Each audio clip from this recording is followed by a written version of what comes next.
5 FM.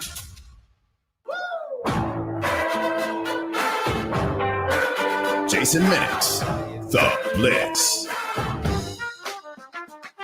Good Tuesday afternoon. Welcome into The Blitz here on San Antonio Sports Star, ESPN AM 1250, 94.5 FM. I'm Jason Minix, James Pledger producing as always. And boy, do we have a lot to get into on this Tuesday afternoon. Clint Stoerner is going to join us at 4:30 as the Texans have to go with Davis Mills for the next several weeks. And if you look at the schedule, nothing but easy defenses for the rookie to get indoctrinated into the NFL. Clint Stoerner at 4:30, probably talk a little Aggies and Hogs with the former Arkansas quarterback as well. Doug Gottlieb will join us at 5. Charean Williams at 5:30 on the Cowboys. And, of course, it's an injury update kind of a day. We'll tell you how not to quit your job at Walmart, too. You talk about disgruntled employees. And Pledge, when you sent this audio to me, it made me laugh. And you've said it. It's just like straight out of the movie Half Baked. And you have to be fully baked to actually pull this off. But I don't know if working at Walmart is really that bad or she was just at an unfortunate store. But she obviously, when she visits the HR department, is going to get the box checked, not eligible for rehire. We'll get into that as the show goes on, because, man, there is a lot to talk about. If you want to be a part of the show, 210-656-ESPN, 656-3776 on the Kielbasa Bacon phone lines. You can also get us on Twitter. I am at Jason Minix. He is at I Am Pledger. And we've got a short show today out at 6 for Rangers and Yankees, and so much to get into. And one of the things that I want to get into is Peyton Manning. We'll talk about some of the things they talked about last night on the Manning cast, but you often realize, story time with Peyton is great, but it's also Peyton swinging a big one, showing you what a badass he is. That story late in the game with Pat McAfee about how he rented out an entire casino or half a casino. Now, granted, it was in French Lick, Indiana. I don't know how big that casino is, but you rent out half a casino, you're living a different life. When you have paper napkins with your initials on a PM, and Pat McAfee stole a bunch, but, Peyton has toilet tissue with his initials on it. You've got to find better ways to spend money. You realize those guys live a very different life than we do. We already know that. But I just saw on TMZ getting ready for the show literally about 10 minutes ago on Twitter. And, I've had a couple of different friends say, hey, are you going to try to go see the Rolling Stones on this leg of their tour? I know I've got some friends that are going to see them down in Tampa in a couple of weeks. I've got some friends going to see their show in Vegas, which would be a lot of fun. Well, the Rolling Stones kicked off their tour last night in the Boston area, in Foxborough. The Rolling Stones played a private show for Robert Kraft and his friends. Now, I know a lot of musicians. I'm friends with, like Pat Green and Cody Canada, a lot of the Texas musicians. When, 8 years working in Texas country radio, you develop those relationships. Jack Ingram, Corey Morrow. And I have a pretty good idea of what they charge per show. Cody Johnson falls into that category. Candlebox, Kevin Martin, right? I can't even guess what it must have cost Robert Kraft to get a private show with the Rolling Stones. And it was the first show they have played since Charlie Watts passed away. Now, they had already announced that Charlie Watts was not going to go on this tour. He was getting up there in age, not sick. If you ever wonder how Keith Richards is still alive, I am a firm believer. If you're a rock and roll type, you stay on tour. If you're on tour, you stay alive. You quit touring, and guess what? R.I.P. Charlie Watts. But to see Mick Jagger start this show, a private show for Mr. Kraft and his friends, dedicating a show to Charlie Watts. I thought, first off, that's very cool, and I am not surprised. But the fact that he didn't do it, and maybe he will do it when they play in front of 80,000 in a stadium as opposed to 200 for Mr. Kraft and his rich friends. I mean, I mean, it's just ridiculous. I mean, I know Jerry takes a helicopter to work, and we know those guys live a completely different life. But, and there's jealousy here on my part. I mean, every weekend I'd have my favorite bands coming in to play a private show for me and my friends if I just had ridiculous amounts of money. Uh-huh. I mean, could I get, every third Monday with Metallica? How much would that cost me? The Spring and the Stones. Let's bring in Green Day. You know what I mean? It's, how much for David Grohl to come read to me? Because that's his new thing. Grohl. No, seriously, Grohl has a book. And apparently he's going around, he's going on tour. I got the email about New York City, one in London, and I'm looking at this, and I'm like, well, is he going to read or is he going to play music? What's Grohl doing? Because these guys, Grohl can say, hey, man, I'm going to come over here and I'm going to paint. People are going to pay stupid money to go watch him do it and then buy the T-shirt, right? But to get those guys to come play your private venue, and then when you see it, I mean, like it looked like that. It's probably in the stadium under a tent, just like a regular, like you go to a wedding and they put the tent up. That's what it looked like the Rolling Stones were playing in last night. I digress. That just distracted me at the, his prep. Their first show without Charlie Watts is a private show for Kraft. I'm in the wrong line of work. I really am.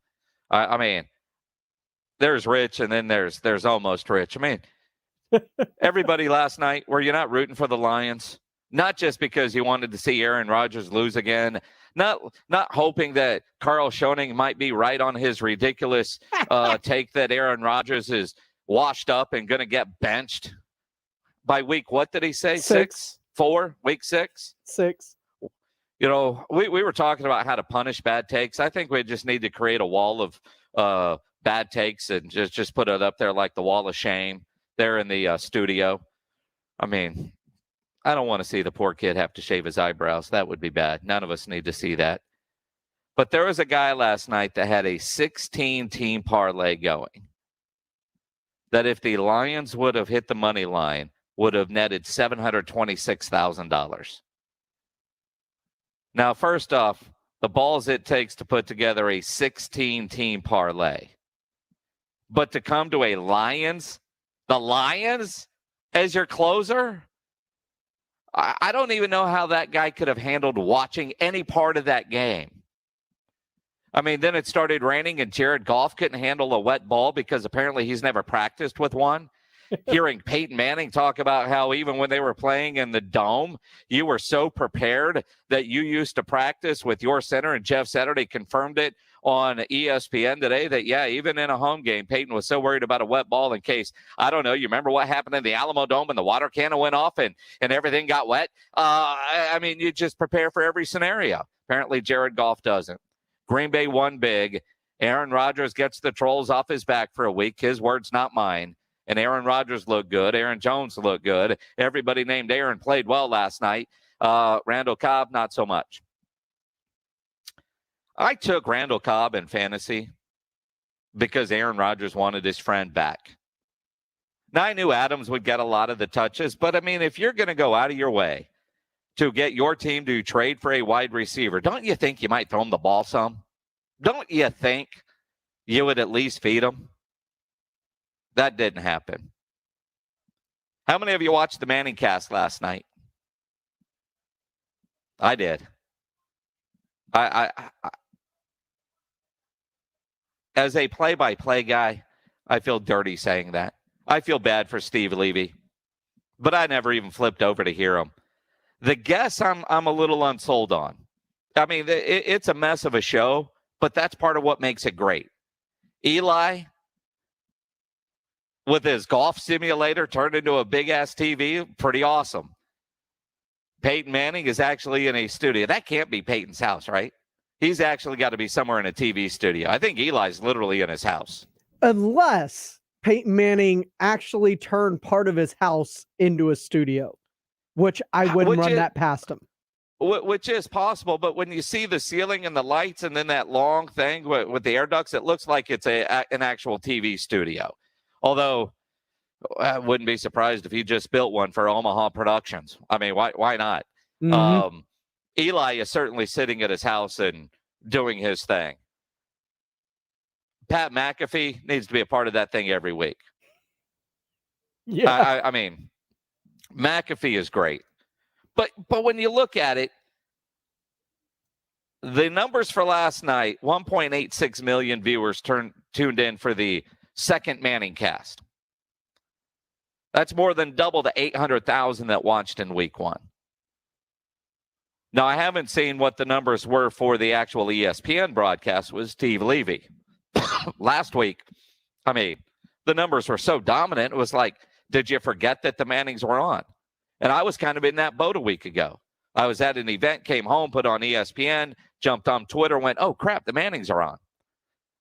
So I wonder how much of that is, us getting used to it. But 2 weeks in, it's not getting old. The part with Gronk got a little old. They don't need to keep those guests as long as they do. They're fun, but if you're not adding, but even Eli knew, dude, this sucks. Eli was making fun of Gronk and his bad analysis with one-word answers. Right? So I don't necessarily know that they need to guess. Next week, though, I don't know that I could watch it. Next week, it is Cowboys and Eagles. I don't know that I want Eli or Peyton commentating on my Cowboys. I don't know. But I love the Peyton stories. I mean, there were a lot of good ones last night, but Peyton Manning believing that the Patriots had bugged his locker. I mean, all the different stories that we've heard. While Robert Kraft is setting up a private show with the Rolling Stones, Peyton Manning is talking about 7 guys in a shower. That second Super Bowl in Indianapolis, and they practiced at your facility all week. Were you a little nervous going back in your facility the next year that they didn't have, cameras in your quarterback room? Every time I played against New England, I used to go and talk to my receivers, in the shower in the far corner. I'm like, don't talk about a play next to my locker because I know it's bugged. I know it's got a hot mic in there. We're in the shower. Very strange to see 7 guys hanging out back there in the shower, but take all precautions out there. Oh, little Snapchat there. Yeah, and again, you get the story and then you get some play-by-play. I think they do great, but to hear Peyton Manning, and he's paranoid, and he's overly prepared for everything, doesn't it make you think that there is a lot more Patriot cheating going on? I mean, don't you believe that they probably brought in the FBI to sweep the locker room looking for bugs, or NCIS, or any of those new shows? You rolled through the first one. Martinez Vicente says, I can't even afford to get Mexican Elvis for a private show. I think that guy might be pretty expensive. That guy that hangs downtown by me, Tierra.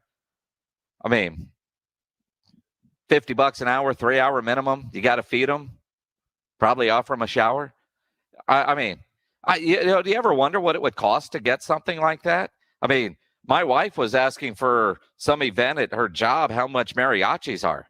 Dude, those guys make a lot of money. That ain't cheap. And you got so many of them, too, and, they're all getting equal pay.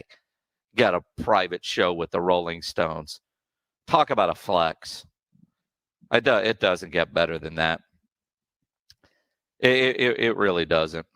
Cowboys, Eagles, Monday night. I don't know that if I'm going to watch the Manning cast.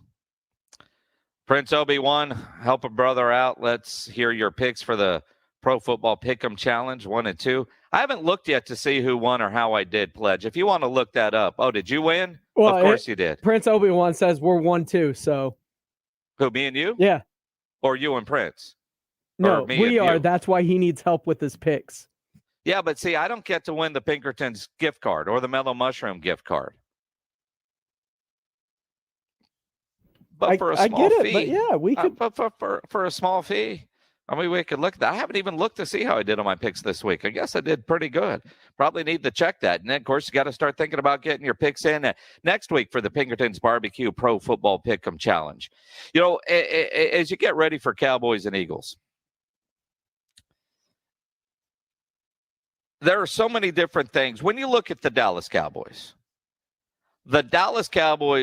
are as close to 2-0 and 0-2 as you could be.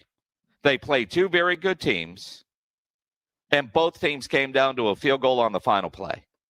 They could be 2-0. They could be 0-2. They're a damn good 1-1 football team. We know that. Through 2 weeks, there's no reason to start questioning a lot of things about this football team, except for maybe on special teams. Now, yes, Greg Zuerlein kicked a game winner. The week before that, he missed an extra point and a field goal. But John Fossil, their special teams coach, he was the one talking about vasectomies during team meetings at Hard Knocks. I sometimes wonder about some of the crap that comes out of his mouth. And I don't know if he's serious. I don't know if he's honest. They went after a punt block against the Los Angeles Chargers, and it ended up being a penalty. He was asked yesterday when he did his media session, which was actually about this time. I think it was on the podium about 5 o'clock. I can't believe what this guy said. And I don't know if I believe him or if he's just at the podium and say, man, I got a microphone. You never know what's going to come out of my mouth. The thought process was, I think Cowboys fans aren't the play it safe type.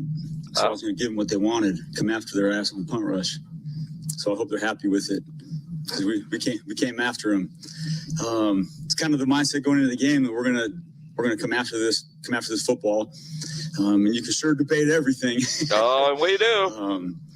But I'm still not so sure that we actually roughed them. Well, you know, I mean, and again, you're coaching and saying, I think Cowboys fans aren't the play it safe type.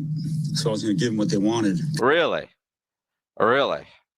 Then, you know, every coach would go for it on 4th down. You wouldn't need a punter. You certainly wouldn't need a kicker, which probably means you wouldn't need a special teams coach. Again, I hear that and I'm thinking, what the hell is he saying? I mean, that can't be your answer. Well, my thought process was, yeah, what the hell? Let's just go for it. If we hit them, whatever. Why not? You know what? We saw some things on film and we thought we could get there. I don't know if I believe him. I don't know how much we're going to see of that, because Jerry Jones today on 105.3 The Fan, not necessarily a fan of his special teams coach going for the block. Well, to be very candid with you, I'm a little more conservative. We won a national championship with special teams when I was in college, so I'm a fanatical special teams interested fan, whatever. And I do believe that the turnovers are the bad plays in the kicking game are the equivalent of turnovers. They usually change possession and can change field position. And so I'm a little, I really like to choose my spots on taking those kind of risks. You're taking a risk every time you try to block a punt. Yeah, you do. And again, the worst thing that could happen is what happened to the Cowboys when you go all out to try to block a punt. And sometimes it's about the situation. And I didn't like the situation there at all when it happened. I'm guessing that neither did Jerry Jones. Now, Cowboys got away with a win, so you're not necessarily as mad about it, right?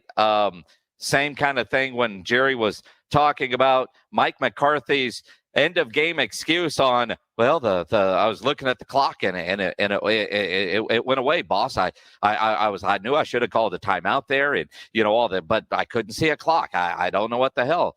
They won, so Jerry's buying it. Well, accept it completely. And yes. You ask him from his perspective, can it be improved on? I'm sure he'd be the first to tell you, but that's what happened. And since we made it, there wasn't too much more to delve into there as far as I'm concerned. Yeah, we won the game, coach, whatever. You know, if they lose that game, how pissed do you think Jerry is about the clock management towards the end? If you win, it's not there. But it does bring up a legit follow-up question. And I'm glad RJ and the boys up there on 105.3 The Fan asked Jerry this, because this was my first thought. You get into these new stadiums and all the digital boards, shouldn't there be some clocks that are always clocks?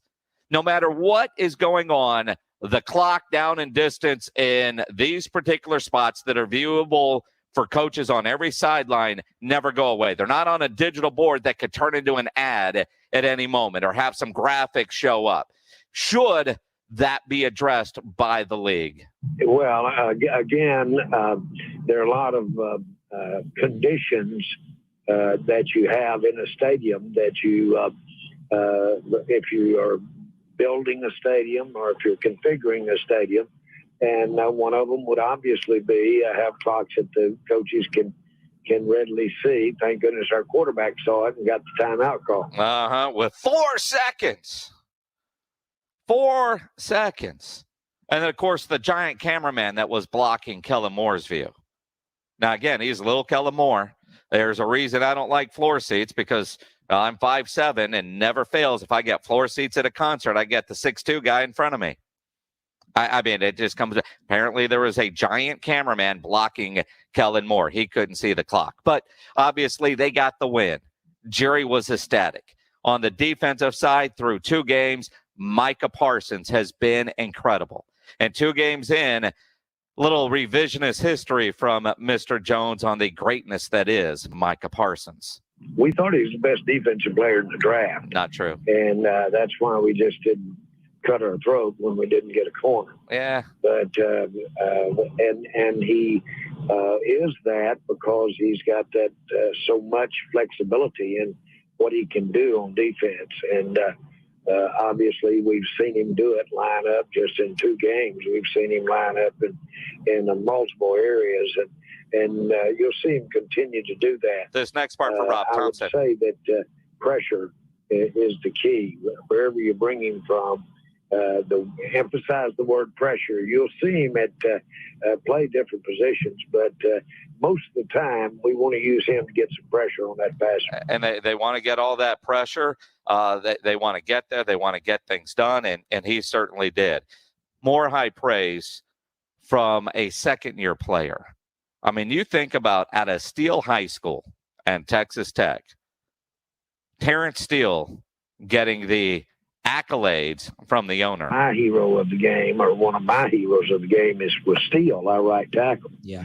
And I just thought he was outstanding, and I really felt that he would be in this lineup when we lost Collins because he's been so consistent. He's really been the most consistent tackle that we've had there during training camp. And because Lyle was in and out quite a bit. And the one that I thought was personally was the guy that could give you the most consistent would have been Steele. And he certainly played well. A lot of matchups even against Joey Bosa. And the Cowboys ran the ball so well. Between Tony Pollard and Zeke, and I think we all know what Zeke is going to be able to do. It was nice to see Tony Pollard get those touches. And over the last, 48 hours since the game, whether you're talking about what Kellen Moore had to say, what Mike McCarthy after the game, what Dak, what Zeke, everybody talks about Pollard has earned those touches. And according to Jerry on 105.3 The Fan, you're going to continue to see Tony Pollard get more touches. If you're a Zeke owner in fantasy football, this might not be great news. Well, I see it as a great asset to this team, and you don't have an issue. We could have more carries or more touches by the running back, and in my opinion, will. Because of both the players are outstanding out of the backfield as receivers and quite a threat. And when you see Moore doing the job, our coordinator doing the job he did to neutralize San Diego's defense, you see what getting the ball out quick, getting the ball to the outside to those backs can do. Does Jerry get the turnover chain from R&R in the morning? I mean, do we award that there? I mean, I don't feel so bad when Rob Thompson does this if Jerry Jones is going to do it. As San Diego's defense. Yeah. I mean, it's the Los Angeles Chargers of San Diego County. I mean, it is certainly there. Big win for the Cowboys. Jerry Jones, you get the turnover chain. By the way, I think the turnover chain in college football needs to go away when you're down 4 touchdowns and get one. At some point, just walk off the field and hope your offense can do something. But did you see Army, West Point, Army? They've upped it. They get an axe. They get a turnover axe. Seriously. They got a axe on the sideline. If you haven't seen it, Google it. Army one-upping them all. But the turnover chain, it's fun. I get it. If you're down 30, leave it in the case. Leave it in there. It's one of those things. It is the Blitz here on San Antonio Sports Star, ESPN AM 1250, 94.5 FM. We'll talk some Texans coming up with Clint Stoerner, the former Arkansas quarterback. I'm going to guess we'll talk some Arkansas against Texas A&M. They have a big game this weekend, and I'll tell you what, there's no better place to go watch that game than at the Rue Pub. The Rue Pub is the best place to go watch any game. Best place to watch sports in San Antonio is at the Rue Pub there at 281 in Redland Road. It starts because they've got those 3 massive 170-inch laser screen TVs. Everywhere you look in that place, you're going to see TVs. But those 3 massive ones, they're incredible. And if you're hungry, the kitchen is incredible there at the Rue Pub as well. It's all made from scratch. If it wasn't a great bar, it would be a great restaurant. It's both. The Rue Pub, 281 in Redland Road. They have the best and biggest wings in town. 15 different burgers on that menu. They've got salads. They've got great apps. Get those Philly cheesesteak fries. And the kitchen is open late till 2 a.m. every day. So if you're out late and you're hungry, you want to get into the Rue Pub for a great meal. You don't want to go to a drive-thru. You don't want this. You don't want that. You want to get into the Rue Pub because they got a full kitchen, full menu until 2 a.m. Of course, they got all the beers. They got the full bar. Their game room has the best darts area in town. They got indoor cornhole and the games. You're not going to find a better place to watch the games. At Rue Pub, they have happy hour weekdays from 11 to 6, so it's a great place for lunch, great place for dinner, great for late at night, and certainly the best place to watch a game. And I know they're going to have a big old Aggie watch party for the Aggies and Hogs on Saturday. The Rue Pub is right next to the Angry Elephant at 281 in Redland Road. We'll see you at the Rue. You'll probably also see James Pledger there after he gives you a Sports Center update, right, Pledge? Well, maybe a little bit later than right after this, but sure, why not? Okay, sure. The Houston Texans are going to be without quarterback Tyrod Taylor, who suffered a grade 2 hamstring strain and could miss up to 4 games. Rookie third-round pick Davis Mills has been named the starter for their upcoming game Thursday night against the Carolina Panthers. In other Texans-related injury news, rookie wide receiver Nico Collins will also be missing 3 to 4 weeks after suffering a shoulder injury in that loss to Cleveland, while newly signed wide receiver Danny Amendola is out with a hamstring injury.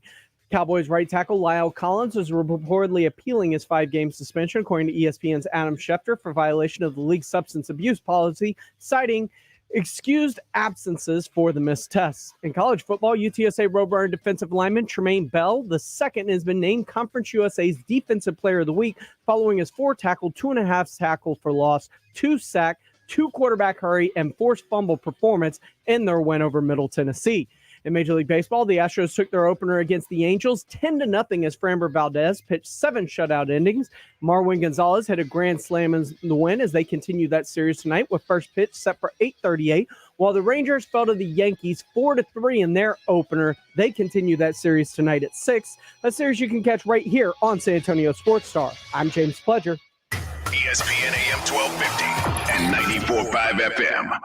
An accident with a company car, truck, SUV, van, or fleet vehicle is not just another car accident. Thomas J. Henry handles serious company vehicle accident cases and gets serious results for injured clients. Visit tjhlawcom/radio. San Antonio, Texas. San Antonio Sports Stars taking halftime on the road. We'll be out at Twin Peaks this Monday, September the 27th. We'll be covering all things Monday Night Football and prepping you for the Eagles and Cowboys. And you'll have a chance to win Twisted Trails tickets and some brand new San Antonio Sports Stars swag. That's right. Join us September the 27th for lunch from noon to 2 at Twin Peaks Westover Hills location, 410 and 151. That's this Monday, September the 27th from noon to 2 at Twin Peaks, 410 and 151. San Antonio Sports Star on the road.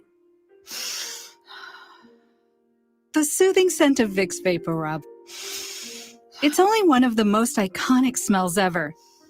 That cooling, comforting scent generations of families have come to trust to help them feel better. And now you trust to soothe your family. Pick up some Vicks Vapor Rub in the little blue jar and wrap yourself with the calm only Vicks Vapor Rub can bring. Vicks Vapor Rub, always there for you.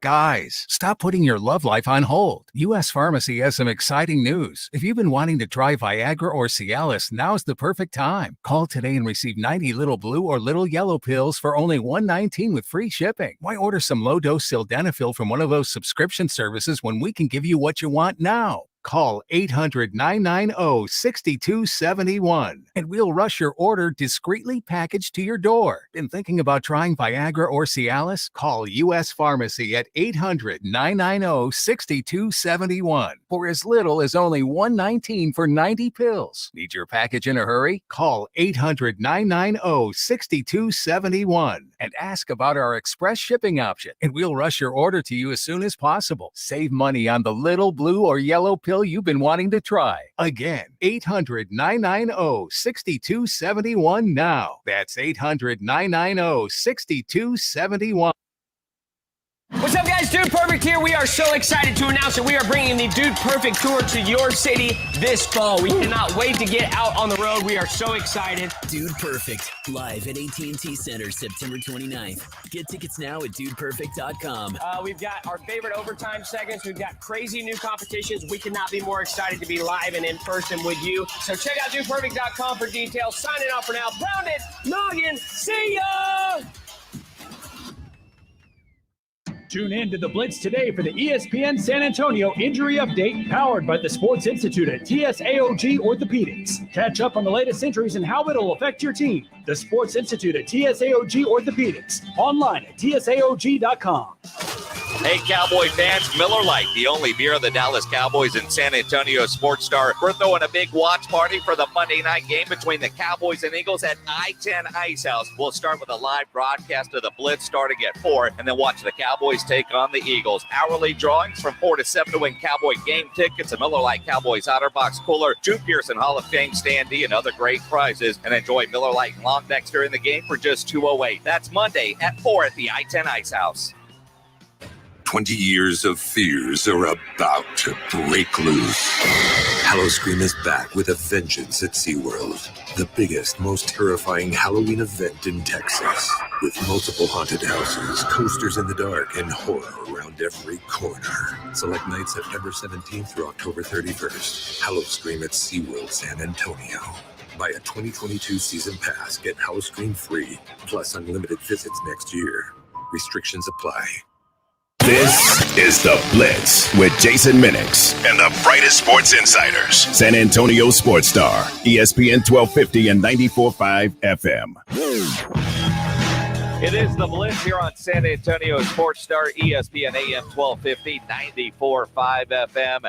I'm Jason Minix. Let's talk to our good friend Clint Stoerner, former Cowboy, Razorbacks quarterback, now at Sports Radio 610 in Houston. And Clint, man, I want to talk about this weekend's A&M Arkansas game, but let's start with the Houston Texans.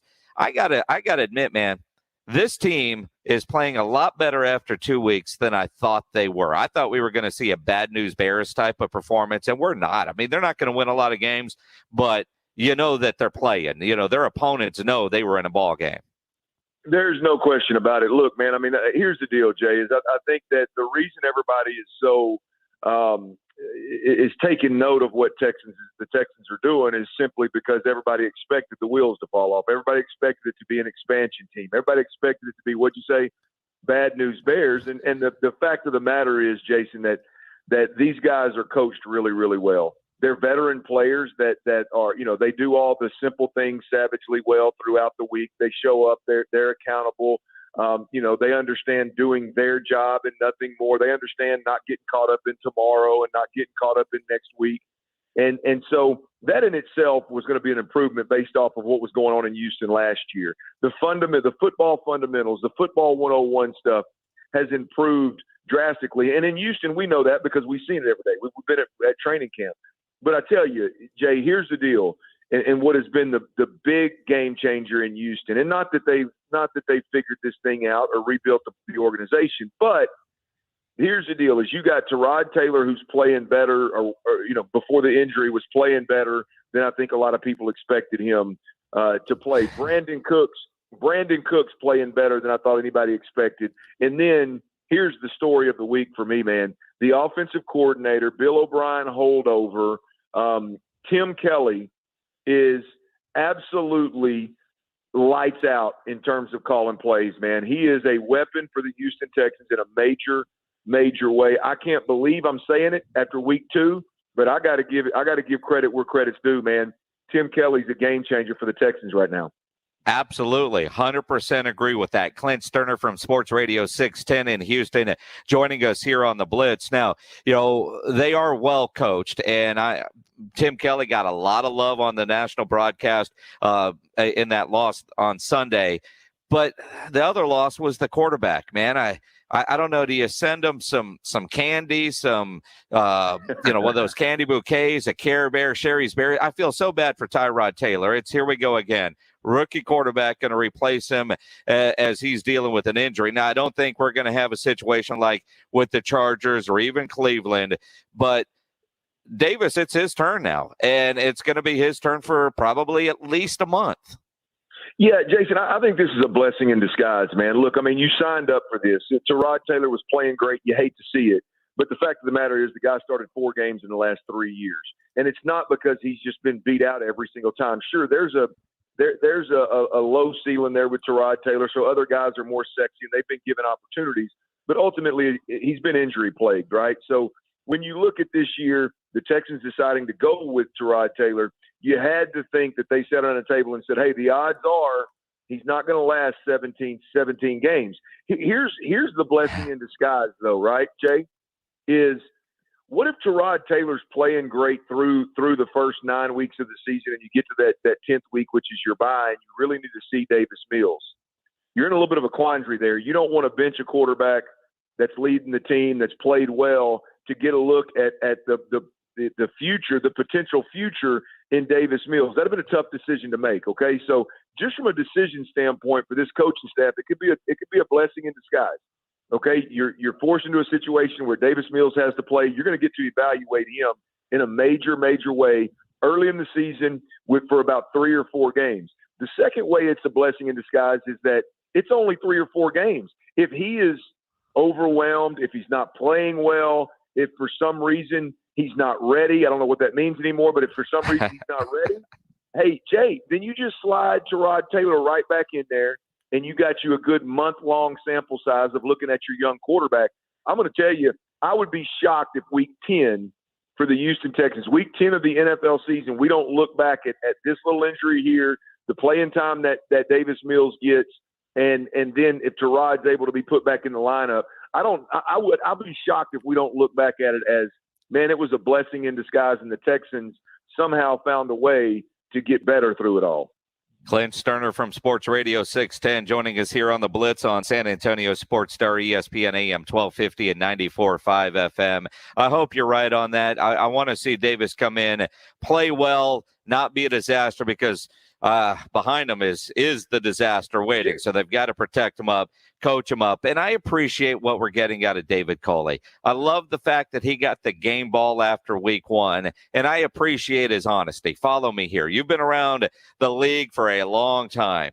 Yeah, I'm sure you guys had some fun with Mike McCarthy saying that the clock went out and Kellen Moore was blocked by a camera and they had no idea where the clock was. And, they botched the whole game management thing with the Cowboys and, got bailed out with a 56-yard field goal. I appreciated David Culley's honesty when he said, yeah, I messed up. I should have taken the penalty there. I was frustrated and wasn't thinking right. And I should have let the offense out there as opposed to declining a penalty. Even that poor referee asked him like 3 times, you sure we're declining this? But I appreciate his honesty. Hey, absolutely, man. There's no question about it. That stuff plays in the locker room too. Hey, I screwed up, man. We're human. We screw up, and you don't want your head coach to make a habit of that, obviously. But I knew when it happened it was going to be thin ice for him if he didn't handle it the right way. And I tell you what, I thought he handled it. I thought he handled it flawlessly, man. I mean, that for a guy to just stand up and say I screwed up in front of the world, is a powerful thing in that locker room. And so, look, I agree with you, man. There's no excuse for it to happen. You don't want to make a habit of it. But I think more of David Culley today than I did 48 hours ago. That's for dang sure. I tell you, I compared David Culley to Dave Campo when they hired him. And I think that was fair. I really do. I think it was fair. I think it was fair in the time. I was with the Cowboys when Dave Campo was there. Dave Campo clearly wasn't the future. Dave Campo was in over his head. He was I don't know that the team viewed him as a future head coach. I compared David Culley to him, and I thought that was fair. However, since the season has started and the Deshaun Watson thing has somewhat been minimized and it's not been a topic of conversation every single day, this guy has handled football things on an unbelievable level. And now it is the old ball coach. You know, it's a little bit corny from time to time, but I tell you, he has faced. There's been 3 or 4 times when he has faced some pretty serious criticism, and he's come out on the flip side of it looking really, really good, man. So look, I'm in David Culley's corner, and as every week goes by, I buy into him more and more every week.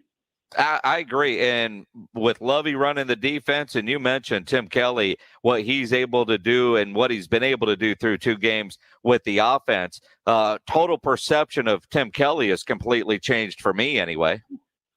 Oh, you say that again. I mean, I was wrong, but I still feel pretty good about my opinion. When they hired David Culley and Nick Caserio hired his staff and decided to keep Tim Kelly on, I thought, what in the hell are we doing? We're talking about Bill O'Brien's right-hand man.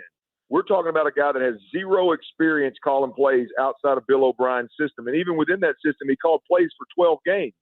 What are we doing? We're going to keep the old regime in the building with Tim Kelly? Or are you serious? I literally was I was critical for a month about that.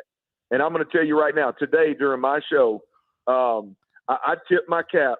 I tipped my cap to Nick Caserio for making the decision, and I tip my cap to the job that Tim Kelly's been doing at least 2 weeks into the season, because I was dead wrong. I didn't see it, and right now, Tim Kelly is to me right now. Tim Kelly is the MVP of the season 2 weeks in. We're 2 weeks in. They're 1-1. It's early, but right now Tim Kelly's the MVP, and I'd be surprised if that didn't continue for several weeks to come. Going to be interesting to see how it plays out. Clint Stoerner with us here on the Blitz. You know, he played quarterback at Arkansas. How good is that Razorbacks team? Ooh, that's a good question, man. I think the jury's still out. I think it's a good football team. I think they're a good football team. I think they're a bowl football, bowl-bound football team. I think they're a team that can upset some SEC opponents in the fourth quarter. I don't know that I'm ready to say that they're at a point where they can compete with A&M and they can compete with Alabama and they can compete with Georgia, the teams that are legitimate top 10 teams in the SEC right now. I'm not gonna come on your show and say and beat my chest about what the Razorbacks have done at this point. I think they've exceeded expectations. I think they'll continue to exceed expectations, but there are some holes on the offense. And they got a game this weekend versus the Aggies with a really, really good defense, and they're going to be tested in a major, major way. Now, I'll say this: I don't think A&M is a top 10 team in the country right now. I don't think that the Aggies are a top 10 team in the country, and therefore I think my Hogs can go in there or go into Dallas, Jerry's world, and compete with them, and they might even get a chance to pull off the upset in that fourth quarter if them Aggies mess around and let them. Well, and I'll tell you, I think if Arkansas has a chance, it's because their defensive line overwhelms A&M's offensive line, which I think is a possibility. And you being a quarterback, seeing Zach Calzada against Colorado, seeing him against New Mexico, he doesn't appear to have the pocket presence. He doesn't have that sixth sense. I don't know what you guys call it when it's all quarterbacks in a camp or whatever, but it doesn't seem like he feels any pressure. He doesn't feel the rush coming from the blind side. And I think if Arkansas is going to upset A&M, it's going to be because they're able to get to the quarterback.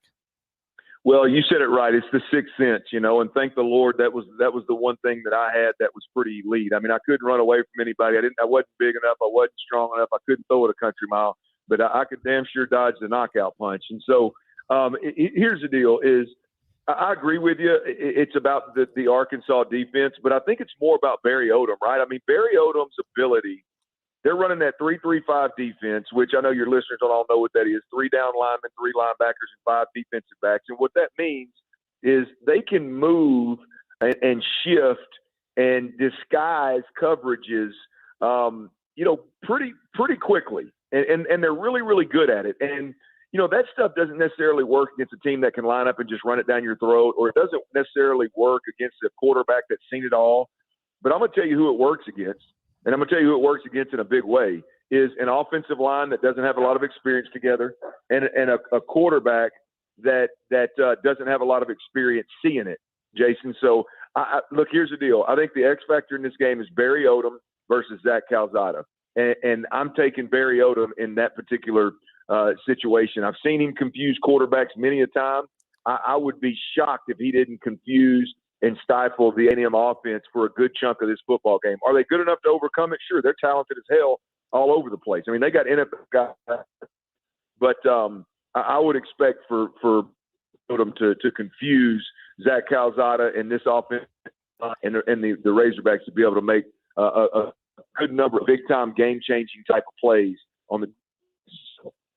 Clint Stoerner from Sports Radio 610 with us here on the Blitz. Clint, before we let you go, knucklehead question. This game's at Jerry World. And I know Jerry's ties to the University of Arkansas, and I know he likes putting on events like this and making a lot of money. Is this one of those games as Arkansas gets good again that needs to go back to being on campus? No doubt about it. One of the coolest I guess traditions, if you will, in all of college football is what goes on in College Station at Kyle Field. As much as it pains me to say it, especially on this week, that is just a special place across the landscape of all of college football, not just in the Big 12 or not in the old Southwest Conference, across the country. College Station and Kyle Field is special. For this game to not be played there once every other year is a crying shame. And I tell you what we got going on in Fayetteville right now, when these teams are both ranked, it's a shame that the world doesn't get to see at 2:30 on Saturday. The world doesn't get to see what Fayetteville, Arkansas is all about, and what Donald W. Reynolds Razorback Stadium is all about when Arkansas is ranked and they're playing a ranked opponent, because those two atmospheres right there are second to none. Like I said, Kyle Field is in a league of its own, man. It's up there and it's with the best of the best.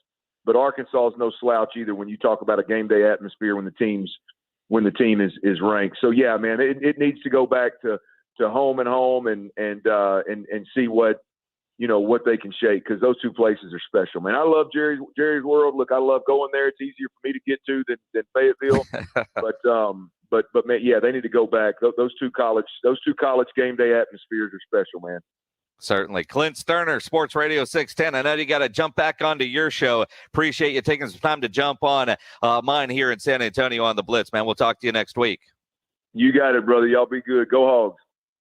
I don't know about that, but I know where I'm going to go watch that game, and that's over at the Roo Pub, A&M and Arkansas on Saturday. Thursday night, Texans and Carolina. In fact, we're going to be doing the Blitz live at the Roo Pub, 281 in Redland Road this Thursday night. So come hang out with us and then watch the Texans and the Carolina Panthers and get your weekend started Thursday out at the Blitz. We got a cool front supposedly moving in. It's going to drop into the 80s, lows in the 50s. Not time to turn on your heater, but time to start thinking about your heater. At Quarter Moon, they have great maintenance programs that ensure your unit is ready for every season. It's the 21st of September. It's going to be a while before you have to kick on that heater, but when you do, you want to make sure it works. Now's the time to call Quarter Moon, have them come out to your house and give you some service on that to make sure it's ready. If you're having AC problems, if you're having plumbing problems, no better company to call than Quarter Moon. They are experts at worst case scenarios. They're full service, big job, small job, residential and commercial. Their service trucks are fully stocked and they have all the equipment needed for any job. No commission, sales reps, they'll provide estimates and second opinions. They have a great experienced staff that has earned an A+ ranking with the Better Business Bureau. Call Quarter Moon. Remember the number, 210-651-5899, 651-5899, or online, quartermoonplumbing.com. Who's ready to play some ball? Friday nights under the lights. Don't miss the high school football game of the week. Powered by Hill Electric. This Friday on San Antonio Sports Star, ESPN 1250 and 94.5 FM. About an hour, we'll talk with Dr. David Espinosa for our injury update. And you know if injuries happen, and they do, twist, pull, pop, or snap something, you need to know Dr. David Espinosa at TSAOG Orthopedics. You see, he treats all non-surgical orthopedic injuries, and he has same-day and next-day availability. He has telemedicine services available as well. There's no reason for you to be in pain. If you're hurting it, visit Dr. David Espinosa at TSAOG Orthopedics. You can schedule an appointment by calling 210-804-5490, 804-5490, or learn more online at tsaog.com. That's tsaog.com. Listen up, sports bettors. This is Hall of Famer Warren Sapp here to tell you about my favorite sports book, BetUS.com. I only endorse one sports book, and that's BetUS.com. Just like me, BetUS is the Hall of Famer of online betting with more than 25 years in the biz. Call today, and they will get you set up faster than I can run the 40. I play at BetUS, and so should you. BetUS.com. Join now and get up to 200% in bonuses on your first deposit. Call 1-800-MY-BETUS. Tell them Sapp sent you. If you think vaccines alone will protect you from COVID-19, think again. More breakthrough cases of COVID variants show that vaccinated people are still vulnerable to the deadly disease. To be safe, monitor regularly for fever, as it's the leading sign of COVID-19. Use Exergen, the only thermometer scientifically proven to detect fever. And beware of non-contact devices that miss 5 out of 6 fevers. Remember, vaccines are not enough. So protect yourself and your family with the Exergen temporal scanner. Learn more at Exergen.com.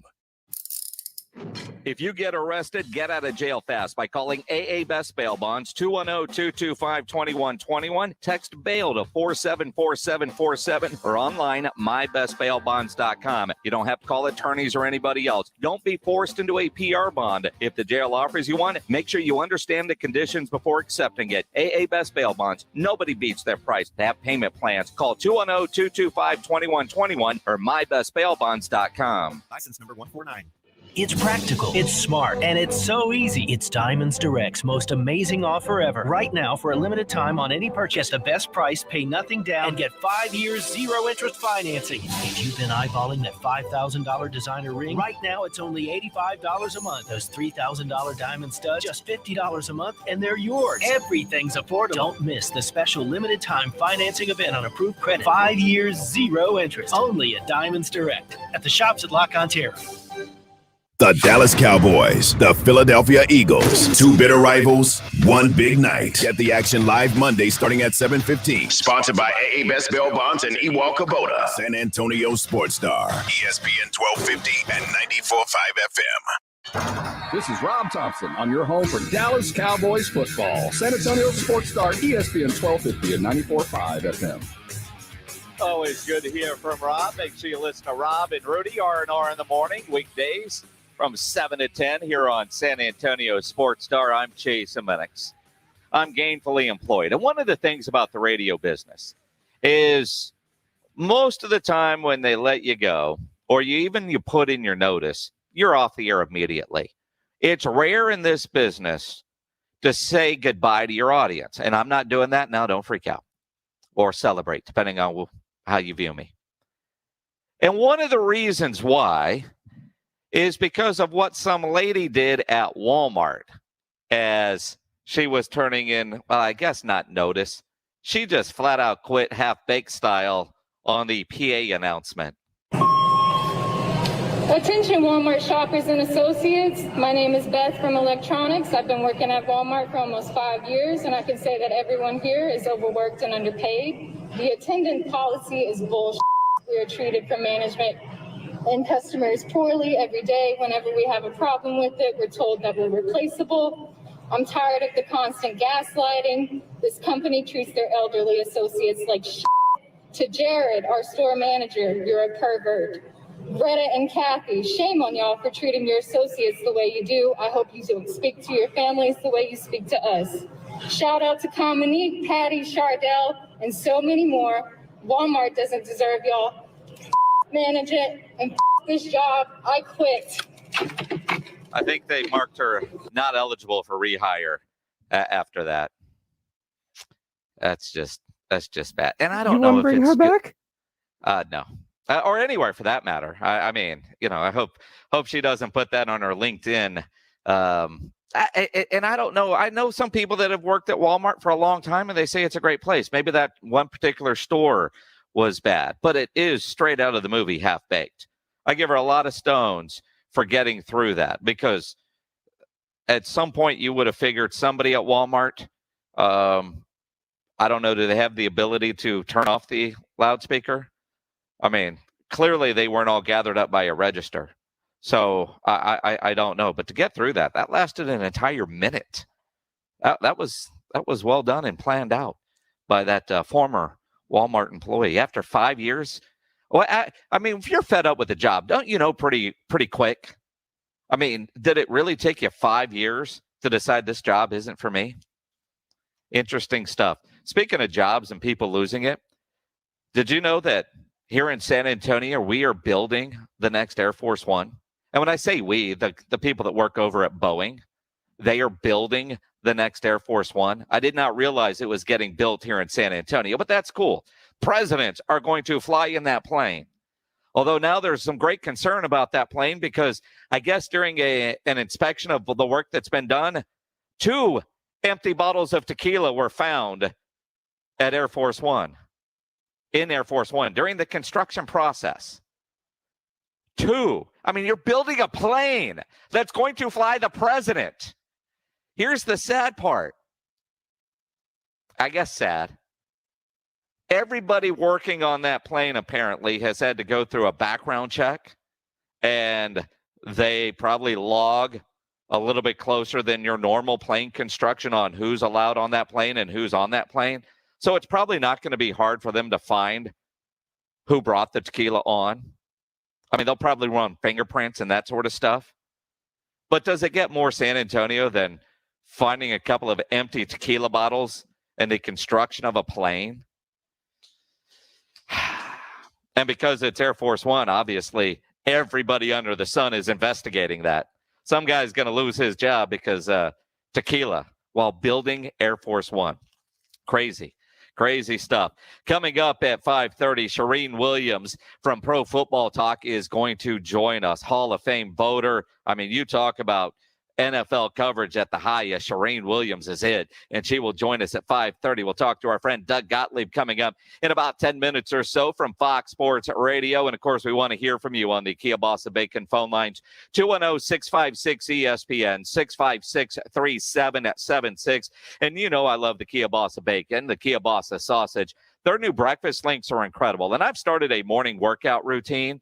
And typically when you're working out, I didn't know this, you're really hungry when you're done.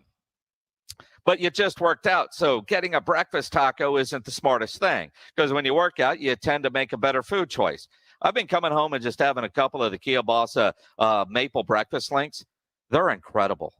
I mean, the regular breakfast links were great. These maple ones, they go to next level. They're available at select H-E-B stores. If you haven't tried them, you're missing out. Go to as many H-E-Bs as it takes to find them. I'm sure they're getting to all of them. I go to the H-E-B at Blanco and 1604. They got them over there. And these breakfast links are a little sweet, a little savory, delicious. Perfect if you're doing a big weekend breakfast spread, but busy weekday mornings, you're on the go. They come fully cooked, so I just pop them in the microwave for about 45 seconds, and they are perfect. Great, tasty breakfast as you get ready to start your day. Get those Kielbasa Maple breakfast links at an H-E-B near you. Get the latest scores from all varsity sports and all the schools in the 210 anytime at 210varsity.com. Sponsored by the San Antonio Express News.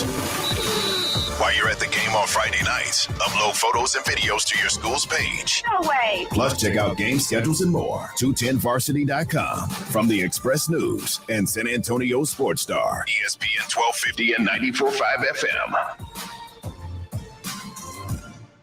You don't get to be the league's all-time leading rusher without feeling some pain. Pro football legend Emmitt Smith knows joint pain, and he also knows the old treatments aren't the only treatments. Today, there's a natural alternative to drugs and surgery. It's biologic therapies from QC Kinetics. I'm talking regenerative solutions that encourage your body to heal and repair itself. Do you have pain in your hips, knees, shoulder, lower back? Want to get your life back? The local medical professionals at QC Kinetics can help. Call to learn more about this exciting natural way to deal with chronic joint pain. Don't put it off. Call QC Kinetics. Restorative regenerative solutions with no downtime and lasting results. Don't let your joint pain keep you from doing the things you love. There's a new natural solution that patients are raving about. QC Kinetics. Make the call to QC Kinetics. Tell them Emmett Smith sent you. Call QC Kinetics, 210-571-0318. That's 210-571-0318. QC Kinetics, 571-0318. Injuries happen, so if you twist, pull, pop, or snap something, you need Dr. David Espinosa at TSAOG Orthopedics. Dr. Espinosa treats all non-surgical orthopedic injuries and has same-day and next-day availability. Telemedicine services are also available. There is no reason to be in pain. If you are hurting, visit Dr. David Espinosa at TSAOG Orthopedics. Learn more at TSAOG.com. That's TSAOG.com, or schedule your appointment by calling 210-804-5490. Dell's semi-annual sale is the perfect opportunity for a significant business upgrade. Save up to 45% on Dell computers built for business with Windows 10 Pro. Plus, enjoy special pricing on Dell docks, monitors, servers, and more, all with easy financing options through Dell Financial Services. Succeed anywhere with Windows 10 Pro. Speak to a Dell Technologies advisor today to find the right tech for your business with fast, free shipping. Call 877-ASK-DELL. That's 877-ASK-DELL. Liberty Mutual Insurance Company presents and Doug. And we're back with Limu, Emu, and Doug for the final question. Category is things you climb. All right, Limu, what do you think? You sure?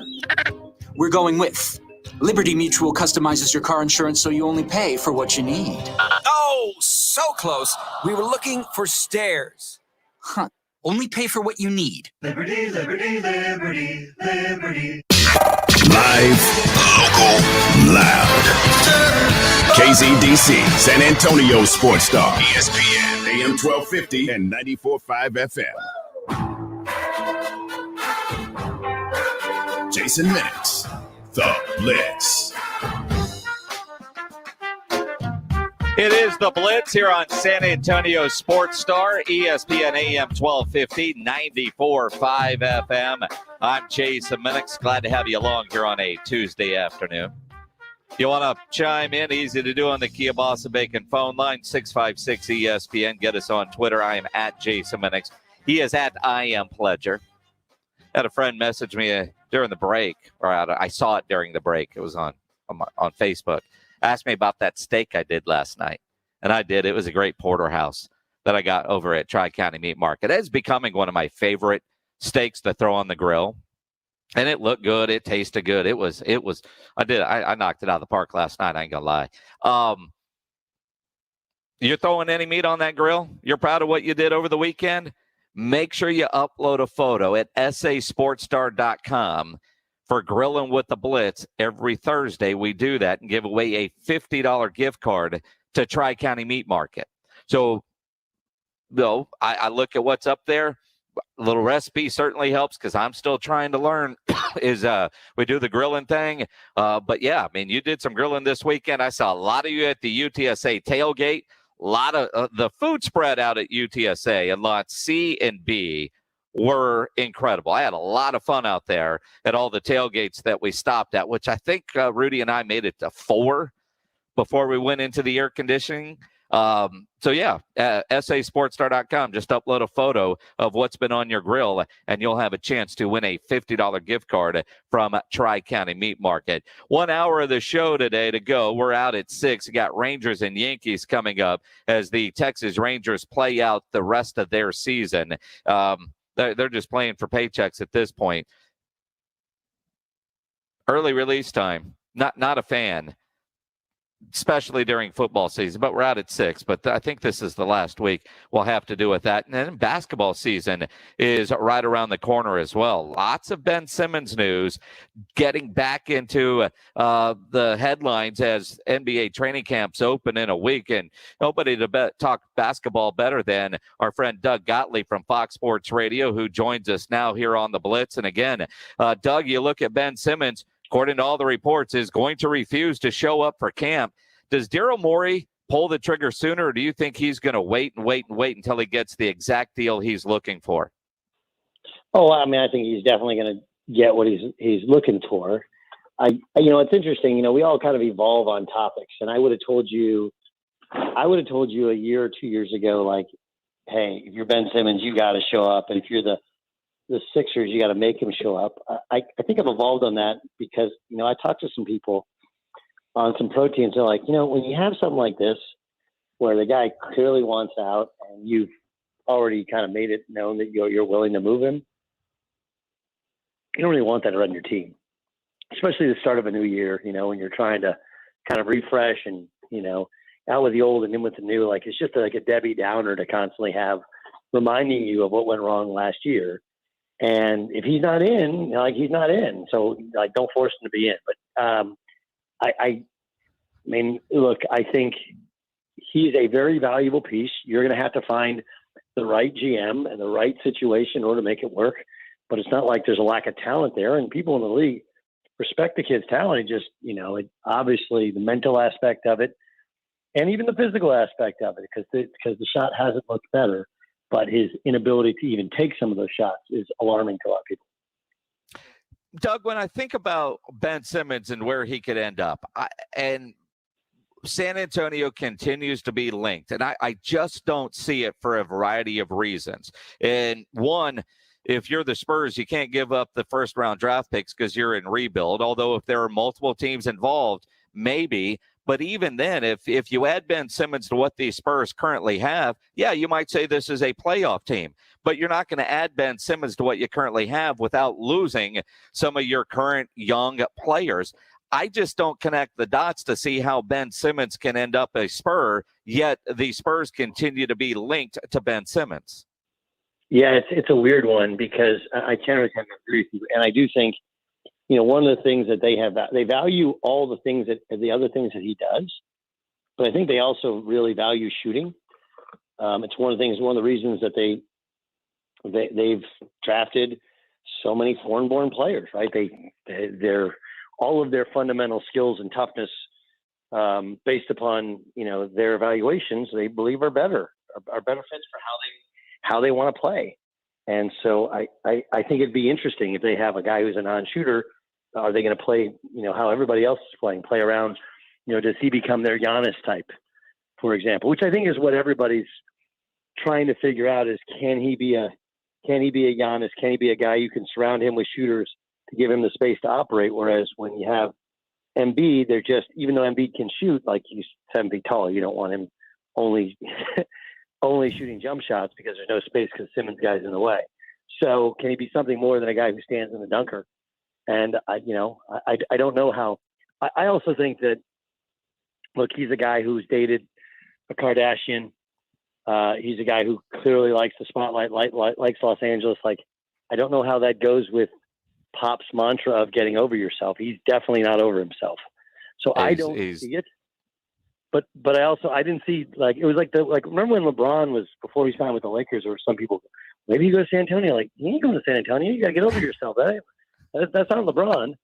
So I don't see it, but I've heard the same things. It's like, hey, keep an eye on San Antonio, because you and I have discussed this before. The only chance San Antonio has of getting this caliber of player isn't via free agency. It's not. It's, you got to take him when he wants out of town, or if it's a terrible contract.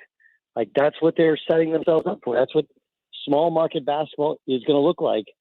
And, until something changes where, the rest of the guys it's always going to be a Miami, an LA, maybe even a Houston, a New York, a Chicago, and all the other small market ones have to do hey, we're going to take, a bunch of draft picks, try and hit on one of those, and then maybe take a bad contract or two when we're finally in position to try and compete.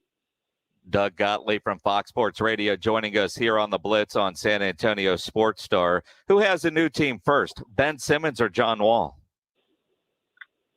I think Ben Simmons. I mean, good luck trading John Wall's contract, right? $92 million. Now, it's only 2 years. So it's really, 1 year. But you can't – I mean, you're not going to stretch that one. You're not going to buy him out. Like, I don't know what you do there. He's the case of a really talented player who, not a good shooter, been injured, not what he used to be, still very talented, but I don't know what the home is for him. That is a gigantic contract. And the obvious one, him being from North Carolina, would be Charlotte. But, I mean, they have LaMelo. They don't want him. So I don't know where he goes. I don't know which team that's in rebuild mode wants him and which team that's in playoff mode wants him. That one's a hard one to figure. I don't see him getting moved before Ben Simmons. Whereas Ben Simmons just is younger and has what I think everybody would consider more upside. Even if John Wall's a better shooter or if he just shoots more often, I think Simmons does so many other things better. It's interesting because deadlines make deals, and I'm not sure when everything changed in the NBA that when a superstar or any player says they want out, they seem to make it work. And, the different paths that John Wall and Ben Simmons are taking. John Wall is working with the Rockets to find a new home. Ben Simmons is saying, I'm not going to show up at training camp. I'm going to hold out. And most players, they might say that, but they're not willing to give up the amount of money that Ben Simmons is willing to surrender if he doesn't show up to work. But he already has so much money, he technically could afford to do it, even though you never want to give up money and give money back. Yeah, I think we kind of saw this with Calvin Johnson, where now wide receivers are making so much money that they can walk away. They still have years left. Most of them do not, Every fighter's carried out of his last ring. But yeah, Ben Simmons has probably got $100 million already in the bank from what he's made. So this is a game of hardball. But I also think that so many other teams have already relented and traded their guys. Remember, the Lakers were the last team. Kobe wanted to be traded. It was close to being done with Chicago. Chicago didn't want to give up Luol Deng. And then the Lakers decided, we don't want to trade him. They held on to him. They come back. He wins 2 championships. I hear you what you're saying. Like, somebody's going to play hardball with these guys. Like, look, you're under contract for several more years. You could want to play somewhere else, but we own your rights. Kind of NFL style. But the NBA right now is the players exert the power, and they want out, and they've generally gotten out. Interesting. Ultimately, where does Ben Simmons end up? What would be your guess if I forced you to give me a guess right now? Where does he end up? I would guess a Sacramento or a Portland. He can say, I want to be in California. Like, you're in Sacramento. Like, I didn't mean there. But they have some assets they could send back in return that might make sense. Portland, obviously, you look at what, Phil Beckner, who's worked with Damian Lillard, is now in Philadelphia. I don't think they want to give up on him now, but I do think that that's the second strongest likelihood. Doug Gottlieb from Fox Sports Radio joining us here on the Blitz. Let's shift gears to the NFL. 2 weeks into the season, I look at the Dallas Cowboys. They're as close to being 2-0 as they are 0-2, but they do look like a good football team with a better defense. What's the ceiling for this Cowboys team 2 weeks in your mind? I think they're really good. Obviously right now you got to get that defense healthy. I mean, let's be honest, as much as it's an offensive-minded team, they didn't score a touchdown in the second half. And it wasn't really it wasn't like they were knocking on the doorstep and something went wrong. And the Chargers defense is good, but it's not great, and they got some injuries as well. So I think they're a really good team. I think they're a playoff team. I think they're the best team in that division, and they'll win that division.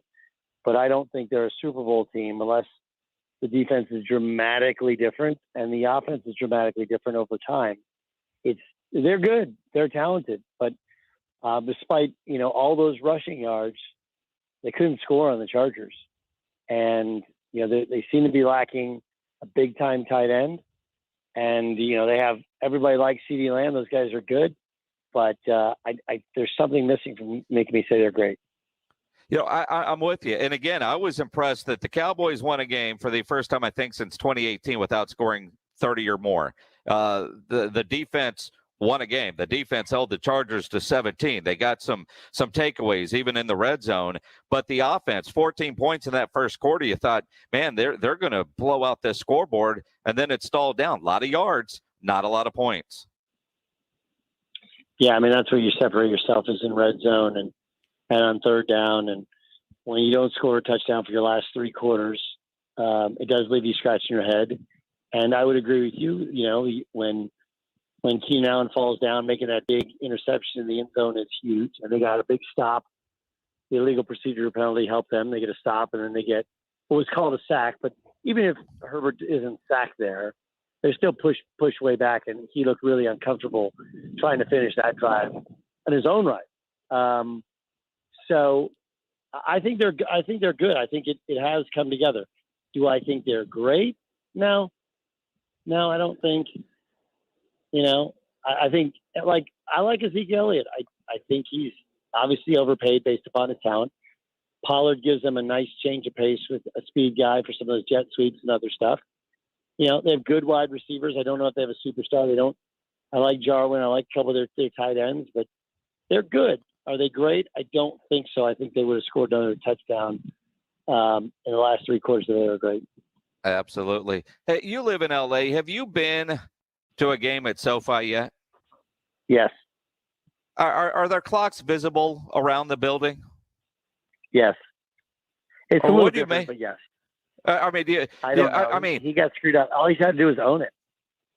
Yeah. I mean, it's like if they lose that game and Mike McCarthy let all that time go off and then said, well, the clock I was looking at went away. And Kellen Moore, he was blocked by a cameraman, which must have been the biggest cameraman on earth to block him from a clock somewhere in there. Well, here's the thing. Okay, so where Mike McCarthy should have been standing, which is about midfield, if you look up, you can see. So that big scoreboard thing is double-sided, right? So if he looks up, there should have been a score clock right there. Do I think there's a possibility that it went away, that they're running some ad? Yeah. But part of that is also, that's what you do when you go through your walkthrough, And didn't the Cowboys play there last year? They did. They did with no fans. They opened up that building against the Rams. Even if that is the case, even if he got screwed up with the scoreboard, look, that was one of the things that I learned honestly, I'll tell you when I learned it. I was my freshman year at Notre Dame. We didn't do full court stuff. We did like a lot of half court stuff. And back then, and the shot clock for college basketball was 35.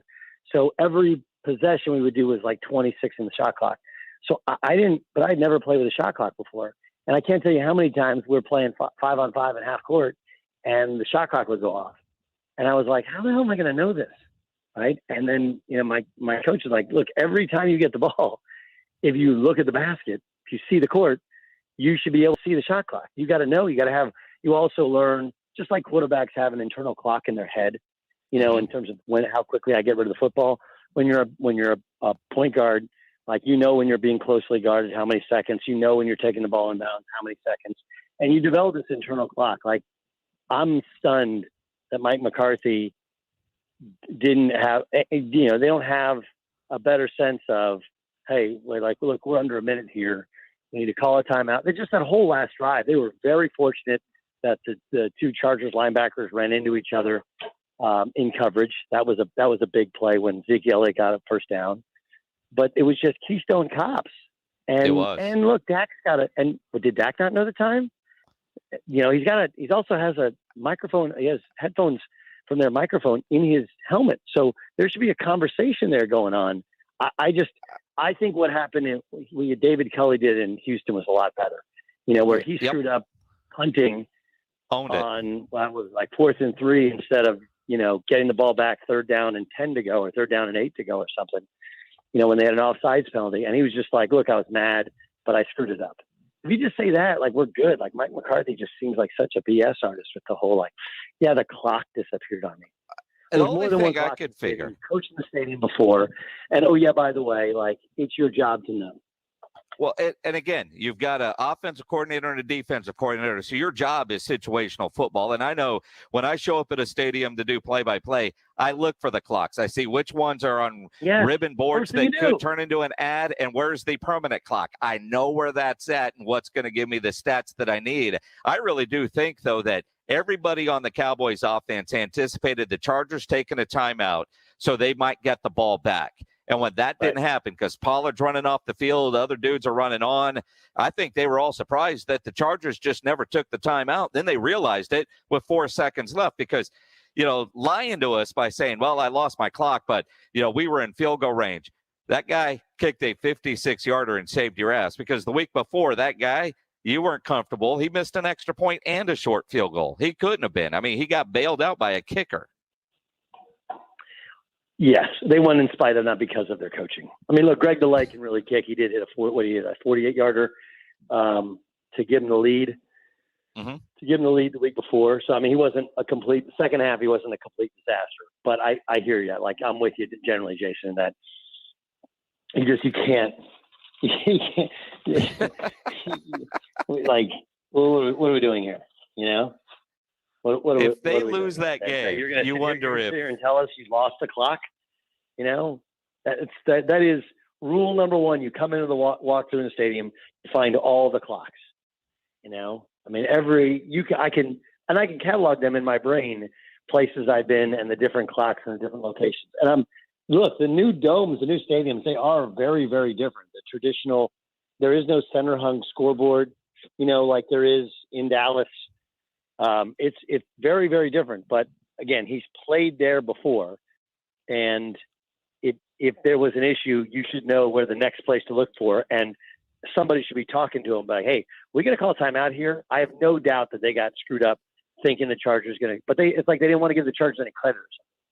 Nah, just own it. Don't lie to me like that. I mean, I know coaches lie to us all the time, but you can't lie to me like that. And then Kellen, hey, that cameraman was blocking you, right? Because that must have been the most giant of camera people in the history of that blocked Kellen Moore from seeing a clock. It's just ridiculous. Doug Gottlieb, always fun catching up, my friend. We'll talk to you next week, man. Pleasure's mine, Jason. Appreciate it. Doug Gottlieb from Fox Sports Radio, as he joins us every Tuesday here on the Blitz, talking basketball, talking NFL. He's going to be fun to talk to throughout the year, until he gets bored talking to me on Tuesdays, after he gets done with his show. It is the Blitz here on San Antonio Sports Star, ESPN AM 1250, 94.5 FM. And again, the Cowboys won the game despite the knucklehead BS from Mike McCarthy. But the Cowboys as a team, and you have to appreciate this, have everybody's back. Kellen Moore said, it was the craziest thing. Jerry Jones says he's buying the excuse. Well, I accept it completely. And you ask him from his perspective, can it be improved on? I'm sure he'd be the first to tell you, but that's what happened. Yeah, sure. And since we made it, there wasn't too much more to delve into there as far as I'm concerned. Imagine what Jerry would have said on 105.3 The Fan as he did this morning if the Cowboys lose that game. I mean, I'm glad he's got his coaches back on this one. Yeah. Well, I accept it completely. Yeah, I accept it, sure. You ask him from his perspective, can it be improved on? I'm sure he'd be the first to tell you, but that will never happen again. That will never happen again. If I'm Mike McCarthy, I'm like, Jerry, I need $120,000 to add to coaching staff. Clock watcher. I'll apply. I'll gladly apply. I mean, what else does Mike McCarthy have to do? He's got an offensive coordinator. He's got a defensive coordinator. Situational football is all you have. That's your job, Mike McCarthy. And they almost blew it. the 56-yard field goal bailout. We'll ask about this with Charean Williams from Pro Football Talk. She will join us next here on the Blitz. You know, nobody ever plans on getting arrested, but it does happen to a lot of people every day for all kinds of reasons. Whether it's you, a family member, a friend of yours, you get arrested, you want to get out of jail, you need to call my good friend Albert and his great staff. You don't need to call an attorney or anybody else to get out of jail, and you don't want to be forced into a PR bond. If the jail offers you a PR bond, make sure you really understand what all those conditions are before accepting it. You want to call AA Best Bail Bonds because nobody beats their price. They have payment plans available, offer a free shuttle service. They're discreet and confidential and open 24/7. Whether you're up in Dallas, down in Corpus, in the Valley, San Antonio, license number 149. Call AA Best Bail Bonds, 210-225-2121. Text the word bail to 474747, or you can even start the bonding process online at mybestbailbonds.com. Charean Williams joins us next after we get the latest headlines from James Pledger. He's got Sports Center. Maybe. There it is. He does. I'm just waiting for the music, man. Well, we'll start off in Major League Baseball. The Astros took their series opener in LA against the Angels 10-0. Framber Valdez pitched 7 shutout innings, and Marwin Gonzalez hit a grand slam in the victory. They'll continue that series tonight with first pitch set for 8:38 as Jose Urquidy will get the start for Houston. The Texas Rangers fell 4-3 to the Yankees in their series opener up into the Bronx, a series they'll continue tonight, coming up in a little over 30 minutes, as we'll have it for you right here on San Antonio Sports Star, ESPN AM 1250 and 94.5 FM, your home for Texas Rangers baseball. In college football, UTSA Roadrunner defensive lineman Tremaine Bell II has been named Conference USA's Defensive Player of the Week following his 4-tackle, 2.5 tackle for loss, 2-sack, 2-quarterback hurry, and forced fumble performance in their win over Middle Tennessee. In the NFL this weekend, the Texans will be shorthanded on Thursday night. They'll be without rookie wide receiver Nico Collins and wide receiver Danny Amendola, as Collins will be out 3 to 4 weeks and was placed on the IR, injuring his shoulder in the loss to Cleveland. And Amendola is dealing with a hamstring injury. Also out for the next 3 to 4 games will be Tyrod Taylor, who suffered a grade 2 hamstring strain and was placed on the injured reserve as well. I'm James Pledger for San Antonio Sports Star. ESPN AM 1250 and 94.5 FM. Jason Minix here for Ancira Chrysler Jeep Dodge and Ram truck, part of the Ancira Itonado complex. If you're shopping for a newer pre-owned vehicle, no better place to go than Ancira. And if you're a Roadrunner fan, you get that new car in September, you're going to get a couple of tickets to go see the Roadrunners play football down there in the Alamo Dome. You know at Ancira, you're going to get the best in customer service before, during, and most importantly, after the sale. They're going to make sure you're getting the vehicle you want that has all the options and features that you're looking for. They'll give you great value on your trade-in, the best rebates and financing options that are available. And you know price made Ancira number one. Price keeps Ancira number one. So think Ancira. Ancira Chrysler, Jeep, Dodge, and Ram truck, part of the Ancira Itonado complex on I-10 West between Wurzbach and Huebner. When it comes to social distancing, if 6 feet is not enough with your spouse, it's probably time to change your status. Call DivorceDude.com at 210-201-0303 and ask for Mark, the Divorce Dude with Pulling Law PLLC. DivorceDude.com can help you get a fast, affordable, agreed divorce. But if you want to fight, the Divorce Dude can fight for you. DivorceDude.com gives you easy legal options and sticks with you every step of the way. If the marriage is over, why fight? DivorceDude.com.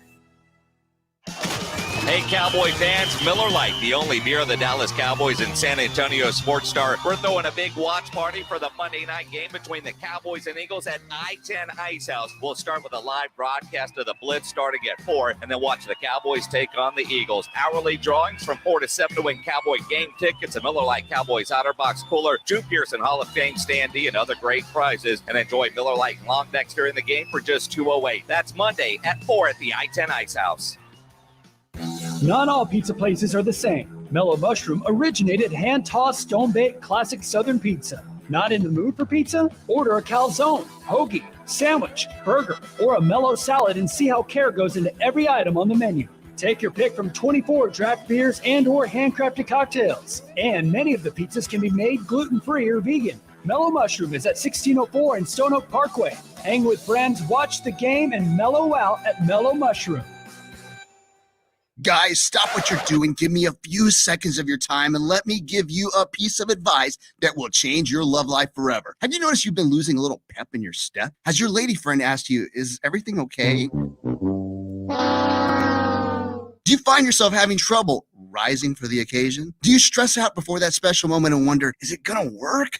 Guys, I'm going to let you in on a big secret. You don't ever have to worry again. The Mojo Male Enhancement Formula has you covered. Mojo is the 100% guaranteed male enhancement formula that guarantees lasting success, if you know what I mean. The Mojo Male Enhancement Formula is safe, natural, and effective every single time, guaranteed.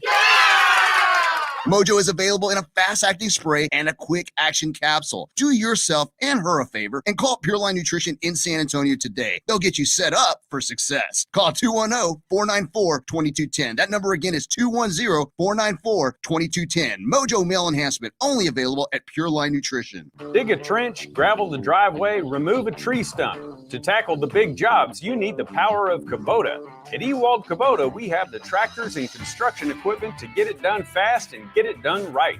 You've come to rely on the quality and dependability of Kubota compact tractors and implements, and at Ewald Kubota, rental equipment is available at all of our locations. Right now, all new rental customers get 10% off their first rental.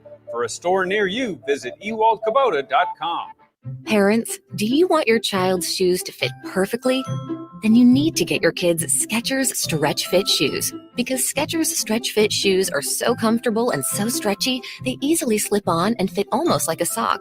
Your child is constantly moving and constantly growing, so they need a shoe that moves with them. And Skechers Stretchfit's soft, stretchable material contours to their busy feet. It's a perfect fit. And not only do they fit like a dream, they perform like one too. Skechers Stretchfit keeps your child's feet comfortable all day long.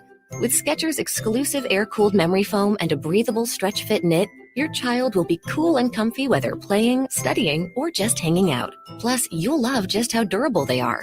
Stretchfit is designed to take everything your child can throw at them, and if they get dirty, just pop them in the washing machine. It's that easy. Give your kids perfect comfort that adjusts to them with Skechers Stretch Fit shoes. Find them at a Skechers store near you, Skechers.com, or wherever kids' shoes are sold.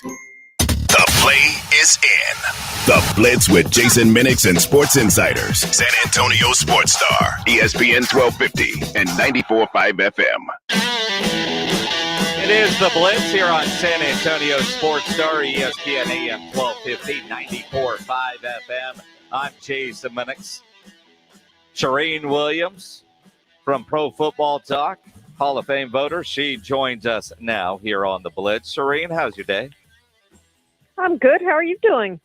Doing fantastic. Still trying to figure out Mike McCarthy's time management or his excuse.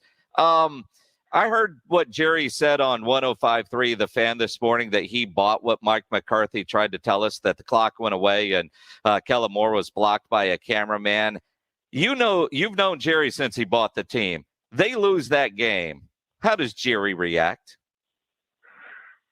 Well, it wouldn't be good, of course. They totally botched the time. And, okay, if the coaches can't see the clock, Dak Prescott can surely see the clock. I mean, he needs to take charge in that situation. It was just a failed attempt all the way around, and however you want to dole out the blame. But this is not the first time that Mike McCarthy has had poor clock management at the end of the game. And I think that's the concern, is this is repeated from when he was in Green Bay and then last year in Dallas and again this year. So you hope that he's going to figure this thing out, but he certainly didn't figure it out last week.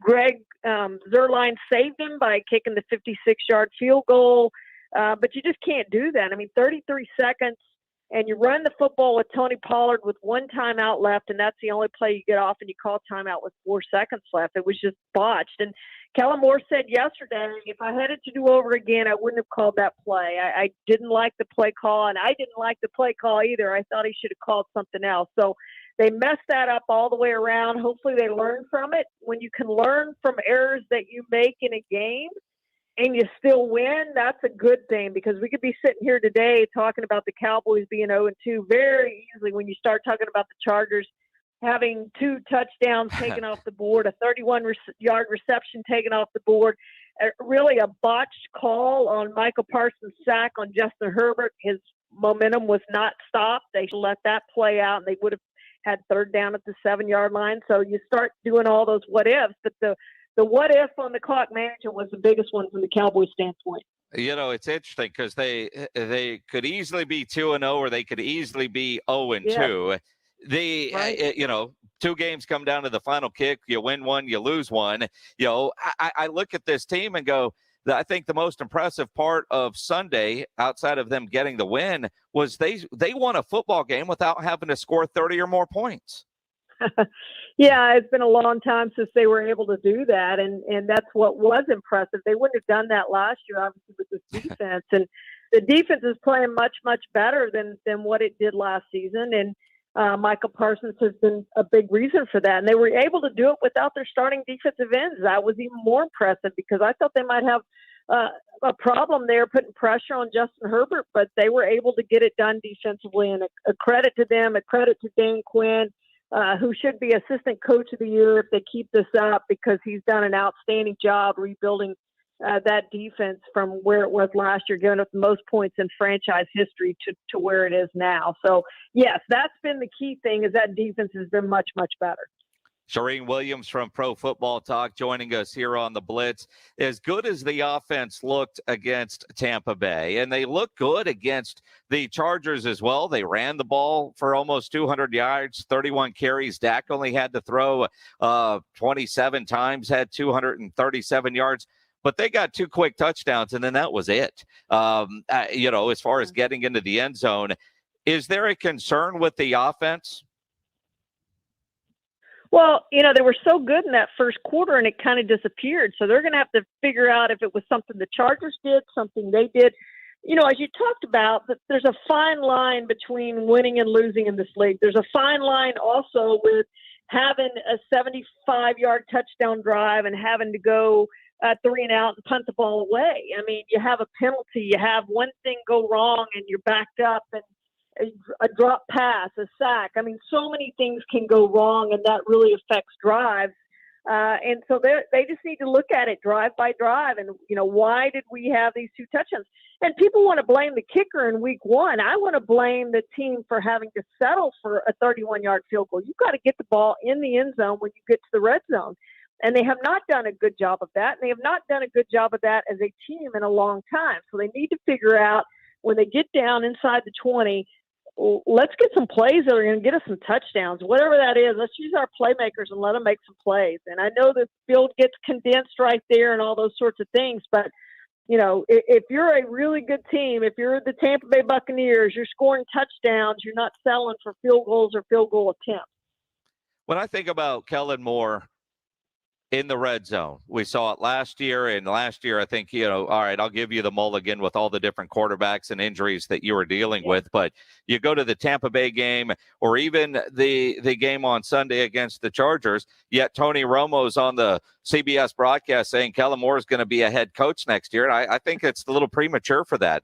Where do you stand on Kellen Moore's ascension up the coaching ranks, and is he ready to be a head coach in this league? Well, I don't know if it's going to be next year. I think Tony was kind of overreacting a little bit to one of his former teammates and trying to pump him up and hype him up, which I get that. But I don't know, 2 years as an offensive coordinator and 3 years now as an offensive coordinator is enough. He hasn't shown me enough yet to say, okay, he's ready to become a head coach. Now, he could be one of those guys who gets an opportunity as a young guy to be a head coach in this league. That's not going to surprise me at all. But to say he's ready, I don't know about that. I need to see more from this offense. I need to see the Cowboys have playoff success, which we haven't seen. And generally when we talk about coaches, when teams start looking for coaches in the offseason, it's those teams that have had that playoff success. You look at the coaches who were hired this past year. It's surprising that they didn't have Eric Bieniemy off the chief staff be hired. But I think you're going to look, if the Bucs do what they're capable of doing this season, I think you're going to have both coordinators with the Bucs draw some interest. You had the Ravens. David Culley came from the Ravens, who have had a great deal of success. So it's all those teams that have that success. If the Cowboys have great success, Kellen Moore has a better opportunity after this season to become a head coach. If they don't have the success they expect, then he's probably going to be the offensive coordinator with the Cowboys another year. And there's nothing wrong with that. That just gives him more experience, another opportunity to get it done and to learn and grow. And I think he's done a great job so far. I think he's taken a ton of steps in his career, and he's done them really, really fast. But yes, that's probably a little quick for him to become a head coach.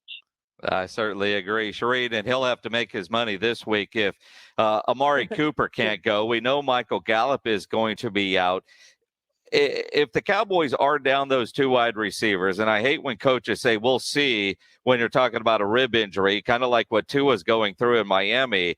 That's like, how tough are you? Can you get out there and play? I hate when coaches say it's a pain tolerance thing. I don't think that's fair to a player. But if Amari Cooper can't play on Monday night against the Eagles and there is no Michael Gallup, what does Kellen Moore do to get this offense into the end zone? Well, you're exactly right about that, because I just said that on our show on Peacock yesterday. I hate that phrase. It's a pain tolerance issue. These guys are tough. Every guy who plays in the NFL is tough. You don't play in the NFL and lack toughness. They all have it. So I don't like that, because then if they don't play, it's like, oh, well, they can't stand the pain. No, there's more to it than that. They can't do what they want to do because of the pain, because of what it is. And hey, look, we saw what happened with Tyrod Taylor last year. He had a rib injury. What happened? They try to go in and shoot him up before the game, and they hit the lung, which can happen when you have a rib injury and you're trying to shoot him up. That's what can happen. And then you have a punctured lung, and then look out, you're out longer than a week. So you have to be very, very careful with those rib injuries and everything that goes with that, as in the game they play. And I know they can wear flak jackets and all that sort of stuff, but you have to be able to do what you want to do in a game. If he doesn't have Amari Cooper, they have plenty of weapons. And I say get the ball in those weapons' hands. Let CeeDee Lamb feed him, feed Ezekiel Elliott, feed Tony Pollard. They can use Tony Pollard in multiple ways. We saw how good he is last week, and he's going to be a running back one somewhere next season. I don't think it's going to be in Dallas, because I think he's better than the opportunities they give him. But give those guys a chance. You got two really good tight ends. Put two tight ends on the field. I think you're going to see some of that. They have plenty of weapons still, even if Amari Cooper doesn't play, even without Michael Gallup. They have some good backup receivers they can put in there, but you've got two really good tight ends. You've got two really good running backs. That's the guys I would lean on. You can read her on ProFootballTalk.com. You can watch her on the Pro Football Talk TV show on Peacock. Follow her on Twitter at NFL Charean. Charean Williams, always appreciate the time. We'll visit next week, the day after a game. That'll be fun. Thank you, guys. Appreciate it. Charean Williams here on the Blitz, and she's absolutely right. The Cowboys, and we'll get into it later in the week. I know our boy Vince Trevino on Facebook Live went to Pimente Brothers up in Pittsburgh. He's there on business. He just posted that he went. It was good. No shocker there. It is the Blitz here on San Antonio Sports Star, ESPN AM 1250, 94.5 FM.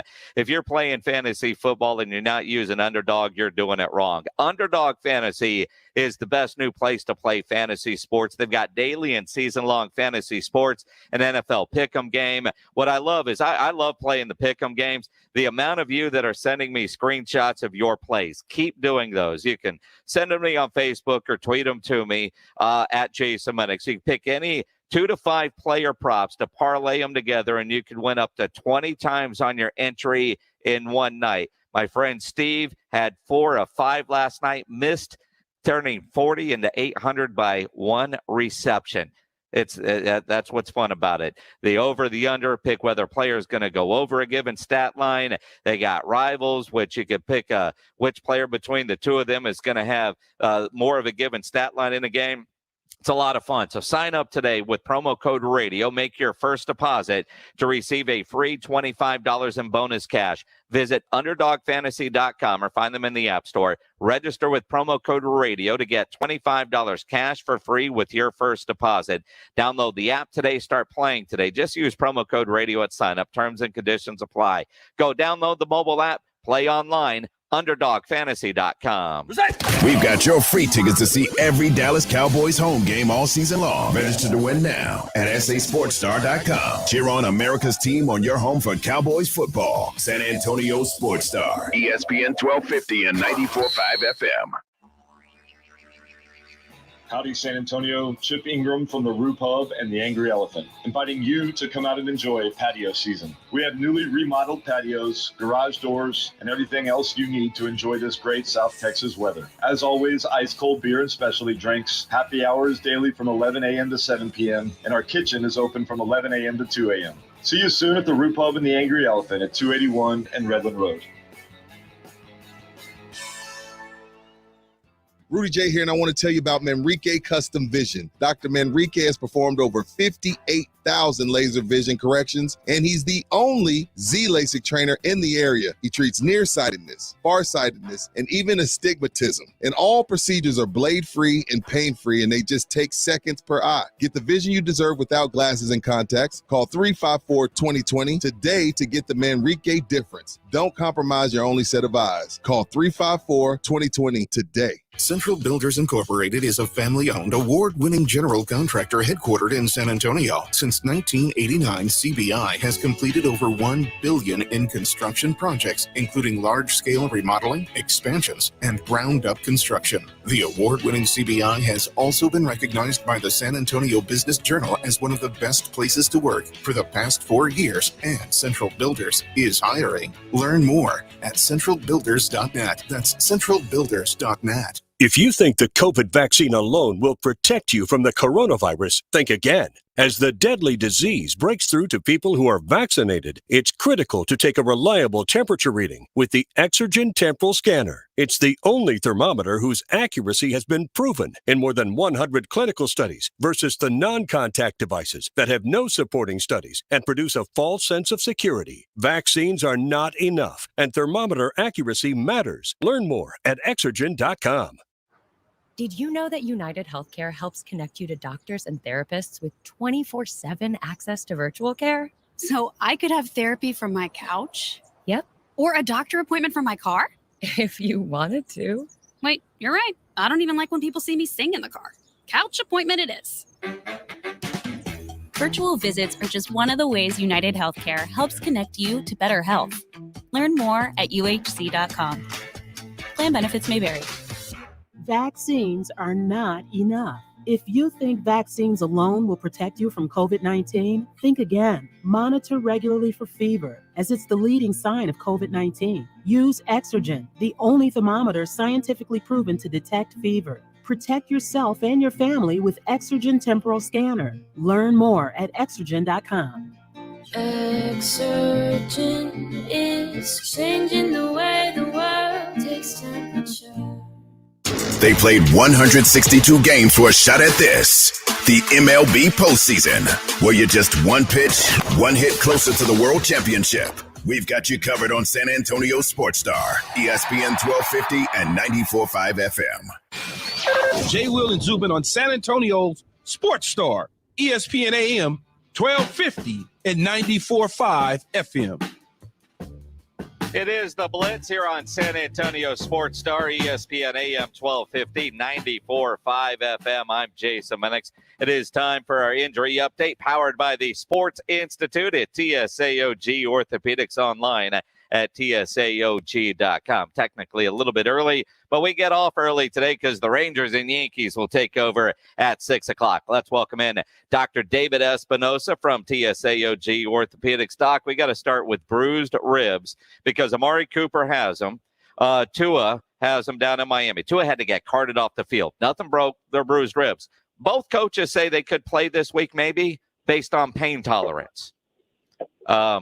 I just think that's unfair to a player. When you're a doc and you tell somebody pain tolerance, what are you actually telling them? Yeah, exactly. It's definitely a loaded question or a loaded prognosis there, because with those ribs, we take for granted, how much the ribs and the cartilage are actually doing with our rib cage, and every time we take a big breath or sneeze or cough, we're engaging those small muscles and those cartilage attachments with and the ribs themselves, right? And so when you get these bruised ribs, it's really damage to the internal aspect and inside the bones. And so every time you take a big breath, it hurts. So I can't imagine running a 4.6 40 down the sideline trying to catch a fade route, while every time you take a big breath, it's a sharp pain, and so, but the reassuring thing is that there's no fracture that they saw with the imaging, and so that makes it a little bit more of a safer situation as opposed to an actual break in the bone. And so that's why they say it's pain, and you can play as tolerated, but it's fairly painful. I don't know which one I would think might have more of an opportunity. If you're a quarterback, you're exposing yourself. You'll wear the flap jacket. I get all that. But a receiver going across the middle, if he stretches out to catch a pass, that wouldn't tickle. I'm just trying to think if, but when you say pain tolerance, you look around the locker room, your teammates are looking at you going, toughen up, let's go. Yeah, and unfortunately, that's kind of the tough part, with getting through an injury like that, and unfortunately, sometimes there are cases where you can do anesthetic injections, which I think it was last year. Tyrod Taylor. There was a lung that got punctured from one of those, and so you kind of weigh those risks and benefits and things like that. But you're exactly right. You go across the middle, you extend out, you're probably gonna have some of those alligator arms and maybe not reach out as far. Definitely not. Now, Tyrod Taylor's dealing with a hamstring. That's going to keep him out a couple of weeks because, it's hard to go 3 weeks into a season without a big injury to Tyrod Taylor. At least that's how it's been for the last couple of years. But we do have a couple of quarterbacks on the injury report this week that's going to have a great effect on your fantasy teams. Now, I'm going to guess most people have already decided if they were starting Ben Roethlisberger, that was a bad idea, and they've stopped. They've benched him. But Mike Tomlin says he's got a pectoral injury. They are adjusting things. They're not ruling him out with anything. He's a statue back there anyway. He gets hit far too often for a guy that gets rid of the ball as quickly as he does. He has no offensive line, but a pectoral injury. How do you play quarterback with a pec injury? Right. So it definitely is going to boil down to how much it affects his throwing motion. The good news is obviously there's, the rotator cuff muscles around that shoulder and your latissimus muscles around that shoulder, your deltoid, that all go into that throwing motion. And so he may not be able to make all the throws and he may not be able to put that right amount of zip on the ball. And so really it's going to kind of boil down to is an 80% of Ben Roethlisberger, is that better than 100% of Mason Rudolph, right? And then definitely getting rid of that ball a little quicker and then making sure he's got that internal clock going, to avoid the extra hits. But yeah, that's gonna also, I think depending on how practice goes this week will determine if they really try to push him and get him out there. How unlucky do you have to be to sprain both your ankles on one play? I think they're looking into the stats on that and trying to determine if that's ever happened in NFL history. That's just bad luck. And you look at Carson Wentz, to his credit, he wants to get out there. We know that kid is tough, and they're doing all kinds of testing for severity of injuries, but he's also coming off of that foot surgery in training camp. He was able to get back sooner than most thought, but then you sprain both ankles on one play. Is it possible that one could be a normal ankle sprain and one is a high ankle sprain, or is that just, dude, man, you're going to take a week or two off? Absolutely, yeah. Sprain is quite a vague term when it comes to the ankle. There's your lateral ankle ligaments, there's your high ankle ligament, as well as your deltoid ligament on the inside part of your ankle. And all of those ligaments, when they get injured, they tend to have a different recovery time, and especially with a high ankle, sometimes those are, anywhere from 2 to 6 week injuries, sometimes even longer. The deltoid also can range anywhere from, 2 to 4 weeks. And then, but then the lateral ankle, sometimes that can be better in, 1 to 2 weeks. Right. So it kind of depends on the severity and exactly where that damage is, that really will determine how long he's going to be out. Dr. David Espinosa from TSAOG Orthopedics. Always appreciate the time. We'll talk to you soon. Yeah, you have a great one. Appreciate it. The San Antonio Sports Star injury update powered there by the Sports Institute at TSAOG Orthopedics, online at TSAOG.com. I didn't get to ask him about Andy Dalton because it turned out to be a bone bruise. When Andy Dalton hurt himself running, it looked like something popped. We watch enough sports where you could see when a guy pulls up, kind of like Tyrod Taylor, scores a touchdown and the celebration, well, he didn't even celebrate. I mean, you knew he blew something. You knew the hammy was gone or something was wrong as soon as he crossed the goal line. I thought the same thing with Andy Dalton. I thought the football god says, Nagy, you suck so bad at your job, we're just going to force you into starting Justin Fields, so we're going to take out Andy Dalton's leg. MRIs were clean. It's just a bone bruise.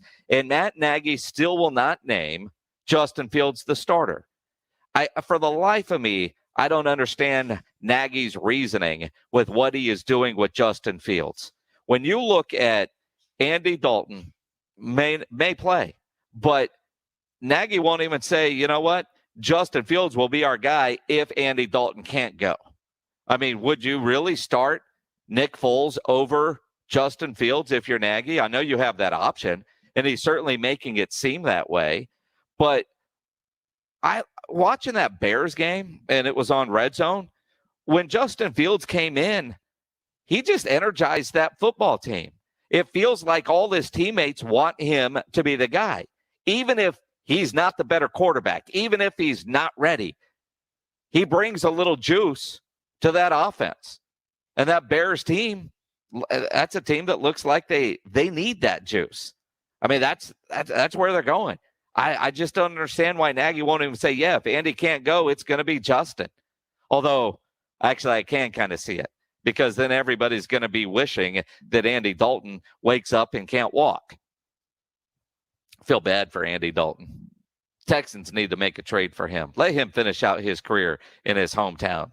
Give him some hope, because it's going to be Davis Mills on Thursday night with Jeff Driscoll backing him up, because Tyrod Taylor's going to be out for several weeks. Texans and Carolina Panthers, they play Thursday night. They get national TV spotlight. Thursday, we're going to do the Blitz over at the Roo Pub, 281 and Redland Road. So make plans to come see us Thursday out at the Roo Pub. Make plans to wake up with Rudy and Carl and maybe Rob, if he's feeling better, tomorrow morning, R&R in the morning from 7 to 10, then Greeny, then halftime. We've got Rangers and Yankees next here on San Antonio Sports Star. Have a good night, everybody. Here we go. The Dallas Cowboys live here all season long. Every